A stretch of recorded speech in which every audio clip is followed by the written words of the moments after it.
नमस्कार दोस्तों, स्वागत है आपका बेखबर न्यूज यूट्यूब चैनल पे, जहां आपको मिलती है सबसे पहले और सबसे भरोसेमंद जानकारी सरकारी नौकरियों, सरकारी योजनाओं की। तो चलिए दोस्तों, आज की जानकारी की ओर बढ़ते हैं। आज हम बात करने वाले हैं उत्तर प्रदेश पुलिस भर्ती और प्रोन्नति बोर्ड की एक बहुत बड़ी भर्ती सूचना के बारे में। ये सीधी भर्ती 2025 के लिए है। और हमारे पास बोर्ड की जो आधिकारिक विज्ञप्ति है, हम उसके हर एक जरूरी पहलू को बिल्कुल आसान भाषा में समझेंगे, ताकि आवेदन करते समय कोई गलती ना हो। बिल्कुल।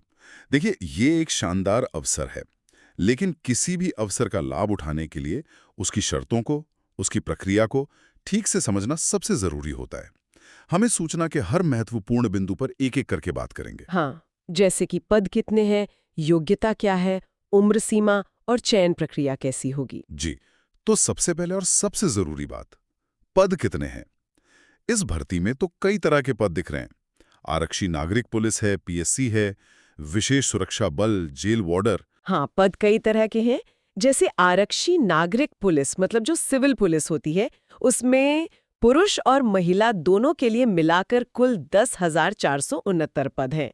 और जो सबसे बड़ी संख्या है, वो है आरक्षी पीएसी की। उसमें 15,131 पद हैं। 15,000 से भी ज्यादा, ये तो काफी बड़ी संख्या है। जी, और ये सिर्फ पुरुषों के लिए है। अच्छा, यहाँ ये भी देखना जरूरी है कि हर पद के लिए आरक्षण का बंटवारा भी अलग-अलग है। बिल्कुल। जैसे नागरिक पुलिस में अनारक्षित के लिए 4,191 पद हैं, तो पीएसी में 6,060।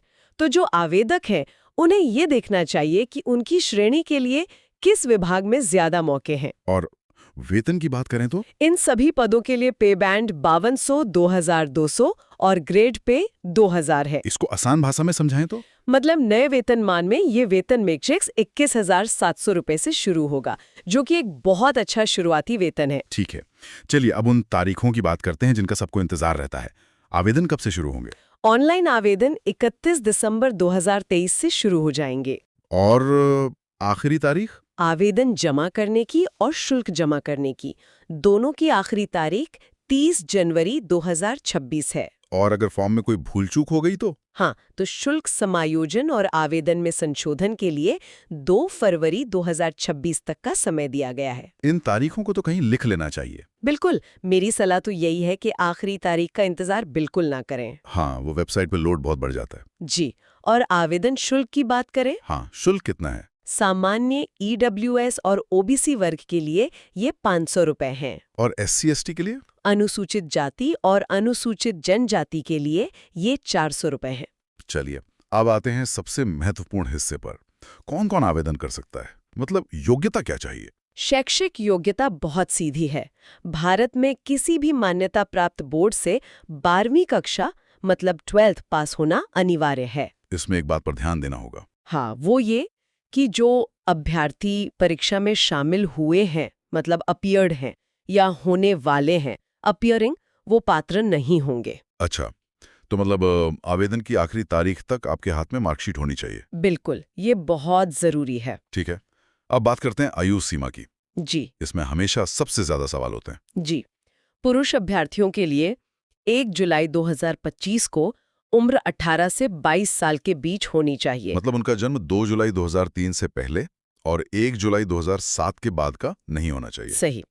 और महिला अभ्यर्थियों के लिए उम्र 18 से 25 साल के बीच होनी चाहिए। यानी इनका जन्म 2 जुलाई 2000 से पहले का ना हो। हाँ, लेकिन रुकिए, इसमें कुछ छूट भी है। अच्छा।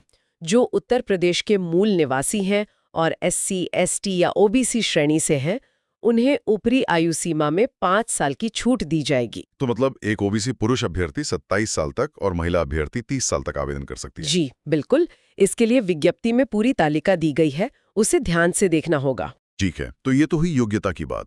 अब चयन कैसे होगा? प्रक्रिया क्या है इसकी? चयन प्रक्रिया के मुख्य रूप से 4 चरण होंगे। 4 चरण? हाँ, सबसे पहले होगी लिखित परीक्षा। उसके बाद दस्तावेजों की जांच और शारीरिक मानक परीक्षण, डॉक्यूमेंट वेरिफिकेशन और पीएसटी। फिर होगी शारीरिक दक्षता परीक्षा, यानी पीईटी, जिसमें दौड़ होती है। और फिर इन सब के आधार पर अंतिम चयन सूची बनेगी। लिखित परीक्षा के बारे में कुछ और बताइए। ऑनलाइन होगी या ऑफलाइन? ये एक ऑफलाइन ओएमआर आधारित परीक्षा होगी। 300 अंकों की। और सवाल कितने होंगे? कुल 150 वस्तुनिष्ठ प्रश्न होंगे, मतलब ऑब्जेक्टिव क्वेश्चन। हर सवाल 2 नंबर का और समय मिलेगा 2 घंटे। विषय क्या क्या होंगे? 4 विषय हैं: सामान्य ज्ञान, सामान्य हिंदी, संख्यात्मक एवं मानसिक योग्यता, और चौथा है मानसिक अभिरुचि, बुद्धिलब्धि एवं तार्किक क्षमता, मतलब रीजनिंग। इसमें एक नॉर्मलाइजेशन शब्द का भी जिक्र है, ये क्या होता है? हाँ, वो बहुत जरूरी है। देखिए, परीक्षा एक से ज्यादा शिफ्ट में हो सकती है, तो हो सकता है कि कोई पेपर मुश्किल हो और कोई आसान। नॉर्मलाइजेशन एक प्रक्रिया है जिससे सभी शिफ्ट के अंकों को एक समान स्तर पर लाया जाता है ताकि किसी के साथ नाइंसाफी ना हो। समझ गया। अच्छा, लिखित परीक्षा के बाद फिर शारीरिक मानक, उसमें क्या क्या देखा जाएगा? पुरुषों के लिए जो न्यूनतम शारीरिक मानक है उनमें ऊंचाई है। हाँ, हाइट कितनी चाहिए? सामान्य, ओबीसी और एससी के लिए 168 सेंटीमीटर हाँ। और एसटी के लिए 160 सेंटीमीटर। और सीना? सामान्य, ओबीसी, एससी के लिए 79 सेंटीमीटर बिना फुलाए और 84 फुलाने पर। मतलब कम से कम 5 सेंटीमीटर का फुलाव जरूरी है। ठीक है।